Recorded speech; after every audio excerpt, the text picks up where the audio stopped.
didn't show us putting the compost pipes in, but did that earlier on today.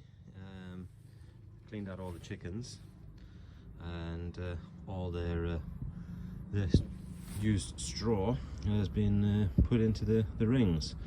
Hopefully it'll make compost once it's been topped up. We'll probably stick another concrete ring on top.